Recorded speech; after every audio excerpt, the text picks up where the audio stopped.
Hello everybody, Chapter 4, Lesson Delta, Sum and Difference Formulas.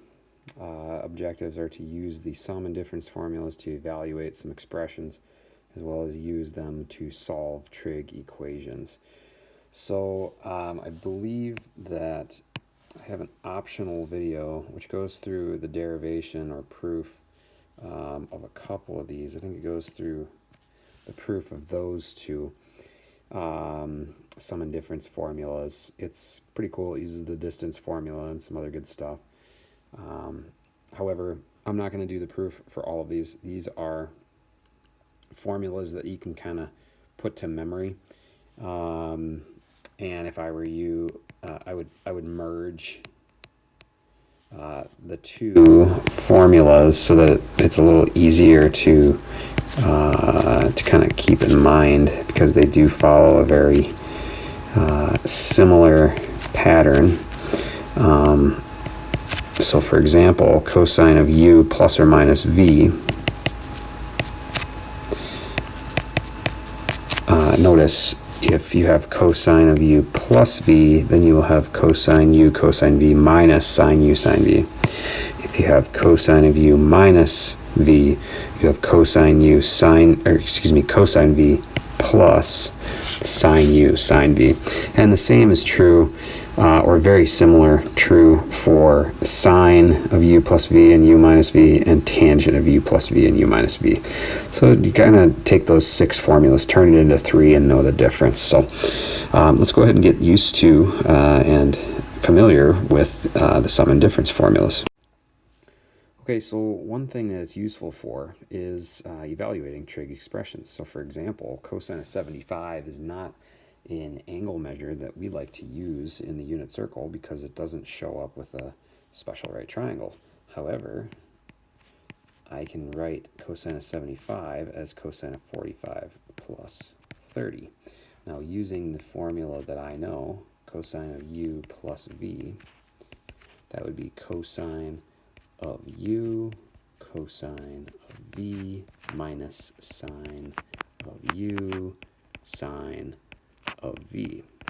What I've done here is I've turned this into the sum of two angles that I do know how to work with. So there are some limitations to this. You have to have angles that either add or subtract with two known special right angles or special angles. So if I were to write this out, I would write this would be equal to cosine of something, cosine of another something, minus sine of something, sine of another something. And those somethings are these familiar angles that we've been able to work with leading up to this point. Now this I can evaluate, right? So the cosine of 45, that is 1 over root 2. The cosine of 30, that is root 3 over 2. The sine of 45 is 1 over root 2. And the sine of 30 is 1/2.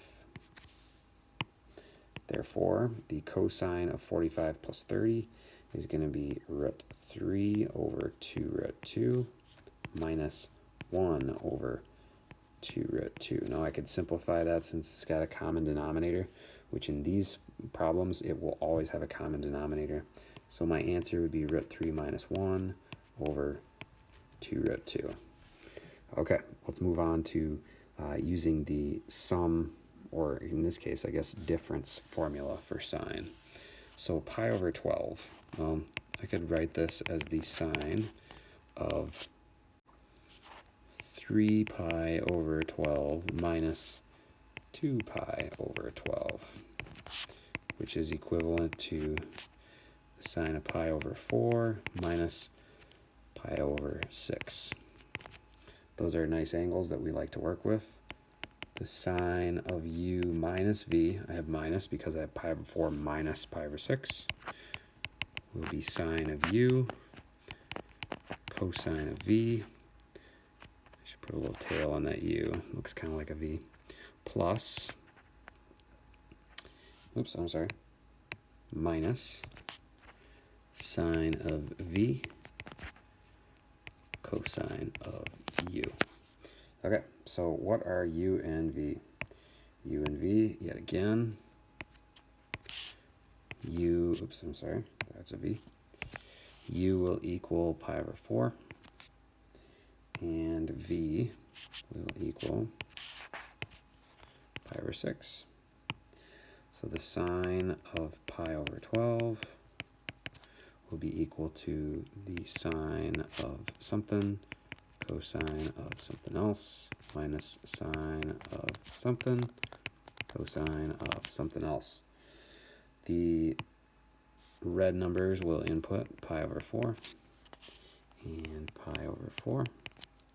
And the green numbers, pi over 6 and pi over 6. Okay, let's evaluate. Sine of pi over 12 will be 1 over root 2. Cosine of pi over 6 is going to, again, be root 3 over 2. Just like the last problem. Minus sine of pi over 6, which will be 1/2. And cosine of pi over 4, which would be 1 over root 2. Okay, this is kind of cool. You'll see what I mean in a second here. But I get root 3 over 2 root 2 minus 1 over 2 root 2. And that gives me an answer, sine of pi over 12 equal to root 3 minus 1 over 2 root 2. Now, how is it possible those two things are the same? Well, let me show you real quick. 75 degrees is equal to 5 pi over 12. And pi over 12 and 5 pi over 12 add to 180. Therefore, I've got a pi over 12 here. I've got a 5 pi over 12 here. Clearly the cosine of, let's say I've got A and B and C. The cosine of 75 should be equal to the sine of pi over 12, right? Seeing that the cosine of 75 is B over C, and the sine of pi over 12, cosine of 75 is A over C, and the sine of pi over 12 is also A over C. So it's a kind of a nice way to see some things come together. Okay, let's move on to the next application of sum and difference. Okay, so here's an example. I'm going to explain as we go, but find the exact value of sine of u plus v given the following information. Okay, so let's first of all understand what we're trying to do here. Sine of u plus v. I'm just trying to find the sum of two angles, and I'm not going to know the measure of the angles, but I will be able to, with the information given below, find the sine of those two angles added together. So remember, sine of u, cosine of v, plus sine of v, cosine of u. Okay, just with sines, sine is always the same. So if this value is plus, then you will also have a plus here. If it's a minus, you'll have a minus. The cosines are the opposite. Okay, so let's get into this. I have an angle u, right? So u, based on this, is equal to the inverse sine of 4/5. That's not a unit circle friendly ratio, but I do know that it's between 0 and pi over 2. So whatever angle u is, I know that its sine is 4/5. That means I also know that this side length or leg would have to be 3. Okay, now let's look at the other angle. The other angle is v. Well, I know v should be the inverse cosine of negative 12/13, where v is between pi over 2 and pi. So I'm in quadrant 2, and the inverse cosine is negative 12/13. If you don't know 5, 12, 13 yet, you will. Okay, now, if I look at the sum formula for sine, I want the sine of u times the cosine of v plus the sine of v times the cosine of u. Okay, so let's figure out where those will come from. Well, angle U is right here in that triangle, so I'm going to find those ratios there. Angle V over here in red, and its visualization is there, so I'm going to find those values there. So the sine, without even knowing the measures of U and V, I'm going to be able to utilize the triangle to help me. So if I look at the triangle involving angle U, the sine of U I already knew was 4/5. The cosine of V I also already knew was negative 12/13. Here's where that provided information is very important to me. Now the sine of V is 5/13, and the cosine of U is 3/5. Like I told you in the last problem, you will have a common denominator already provided to you because of the nature of the problem. So I get negative 48 over 5 times 13 is 50, 65. And then I get 15 over 65. So the sine of U plus V is equal to negative 33 over 65. There's our answer. Okay, it's clearly important that I know what quadrant these angles land in, otherwise it'll change these unknown values to me, right? It could make them positive or negative, so I got to know that information, and each problem will give you that contextually in a situation where we want to find the exact values. Okay, let's move on to the next application. Okay, this is a very unique application and can be intimidating based on what it looks like. However, it's very similar to what I just had on the previous page. Now, what I'm going to do before I do anything is I'm going to name this theta 1. That's just an angle. And I'm going to name this theta 2. Or actually, I could name it U and V. Let's name them U and V since we've been going that direction. Let's name this angle V. Okay, so this is just asking me for the cosine of U plus V. Okay, nothing different than what I did before. So what I'm going to do is I'm going to plot arctangent of 1. Well, arctangent of 1 is asking for, so U is equal to the arctangent of 1. Well, arctangent lands in quadrants 1 and 4. We know that from working with inverse trig. Now, if the arctangent of 1 is equal to an angle, well, I know that angle. Right, that angle will have to be pi over 4. Okay, I know that the arctangent of 1 is pi over 4. All right, but I do have the ability to write this also as a ratio. All right, let's look over at the other diagram, arc cosine of x. Well, anytime we have an x, we know we put that in the first quadrant. So cosine is adjacent over hypotenuse. This would be v. So the other leg would be 1 minus x squared, square root of that. Okay, so let's lay this out. This would be cosine of u, cosine of v. This is a plus, so we would have minus sine u, sine v. Okay, so let's lay them out. Of course, anything that's involving u, we'll put in red. Anything involving v, we'll put in blue. So the cosine of u plus v will be equivalent to the cosine of u, which will be 1 over root 2. You can either find that from the triangle or from taking the cosine of pi over 4. The cosine of v will be x. We knew that, it was previously given.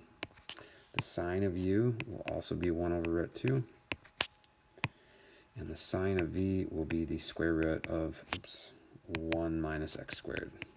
I could put it over 1, but it doesn't really matter. So the cosine of u plus v will be equal to x over root 2 minus square root of 1 minus x squared over root 2. That is absolutely fine to write it that way. But you could also combine and write it in this fashion. There you have it. That is an algebraic expression in terms of only x for cosine of u plus v. Let's keep moving. All right, sum and difference formulas can also be used to simplify expressions, so as well as verify identities. that comes up, we're going to do a lesson. I think it's lesson F is in Foxtrot. We're going to do a lesson where we use all possible sum and difference formulas as well as identities in order to verify other trig identities. So, okay, number one here, this is kind of cool, but we know from earlier cofunction identity would say that this would have to be sine of x, right? So I know a shortcut, but I'm going to use the sum and difference formula, show you how that simplifies down to sine x. So cosine of pi over 2 minus x would be cosine pi over 2 cosine x. Opposite, right? If it's minus, I put a plus. Sine pi over 2 sine x. Okay, now let me highlight something. Cosine of pi over 2, what does that equal to? Pause the video. Okay, cosine of pi over 2 is 0. If you didn't get that right, do some push-ups. But the cosine of pi over 2 minus x, if this is equal to 0, that'll zero out the entire first term. Sine of pi over 2, hopefully you get this one right, sine of pi over 2 is 1. So 1 times sine of x is sine of x. I have utilized the expansion of the sum, in this case the difference formula of cosine, two angles, to find that cosine of pi over 2 minus x is sine of x. Okay, likewise here, but not quite likewise because it's not the same. I'm going to expand. This will be cosine of theta cosine of 3 pi over 2 plus, since I have a minus here, sine of theta sine of 3 pi over 2. Oh, that barely fit. Okay, cosine of 3 pi over 2 is 0. Therefore, that entire first term will disappear, and the sine of theta times the sine of 3 pi over 2, which is negative 1, gives me negative sine of theta. There's our answer. All right, now we're coming to tangent expansion for the first time. So let's go back and review what that is. So the sum of the tangent of u plus v is equal to tangent of the first angle plus tangent of the second angle over 1 minus tangent of the first times tangent of the second. Okay, so our first angle in this case is theta, our second angle is 3 pi. So the tangent of theta plus 3 pi will be equal to the tangent of theta plus tangent of 3 pi over 1 minus tangent of theta times tangent of 3 pi. Now the tangent of 3 pi is 0. Okay, if the tangent of 3 pi is 0, then I would just have the tangent of theta over 1 minus 0, which is 1. So the tangent of theta plus 3 pi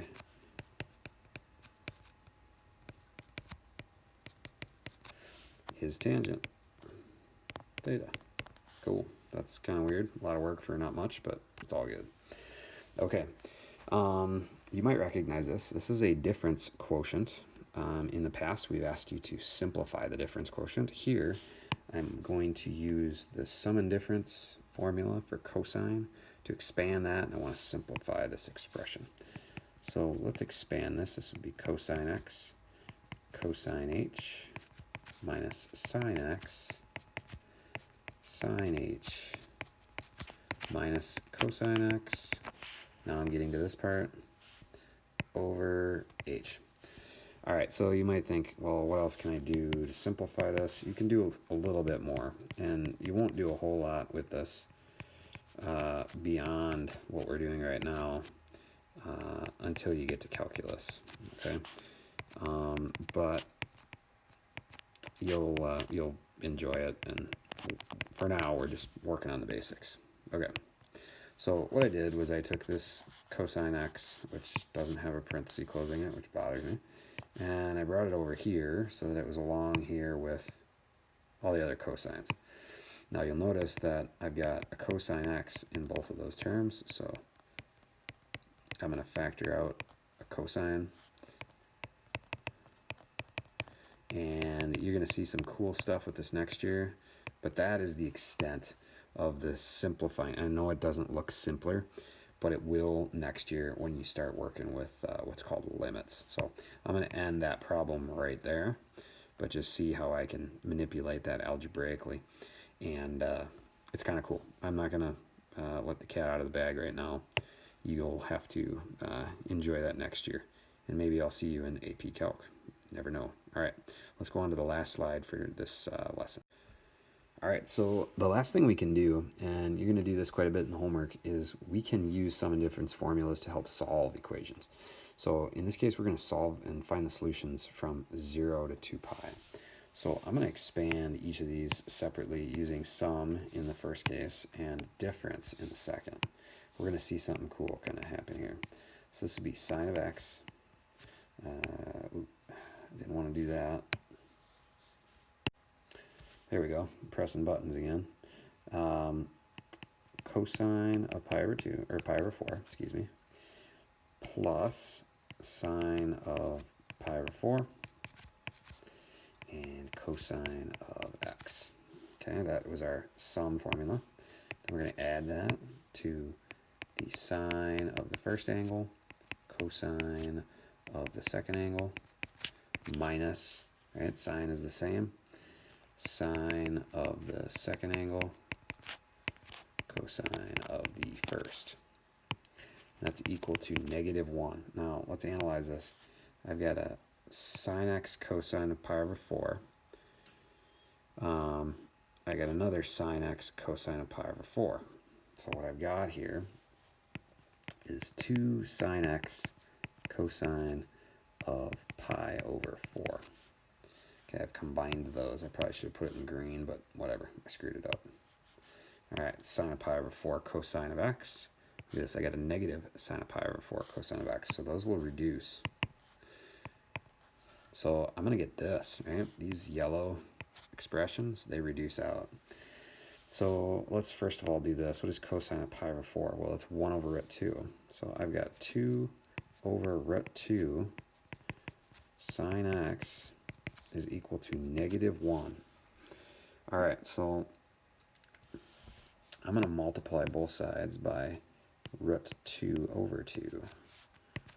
Root 2 over 2. And what that'll do here, reduce out, and we'll be left with sine of x is equal to -root 2 over 2. Now that should look familiar.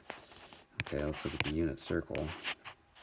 Sine is negative down here in quadrants 3 and 4. And this is the point -root 2 over 2 and -root 2 over 2. Here I have root 2 over 2 and -root 2 over 2. So these are the two locations where the sine is -root 2 over 2. Those values for x, right? So x would be the inverse sine of -root 2 over 2. Those values would have to be 5 pi over 4, which would be this angle, and 7 pi over 4, which would be that angle. All right, guys, that's it. We just used sum and difference to find some solutions. Likely this could have also been done differently, but this, for the case of and the context of our lesson, is the way to go. So hope this made sense. Put those formulas to memory. Remember, like I said, compress the 6 formulas down to 3. Make it easier on yourself and find patterns within the pluses and minuses within each. All right, that's all I've got for this lesson. Shoot me a message if you got any questions. Have a great day.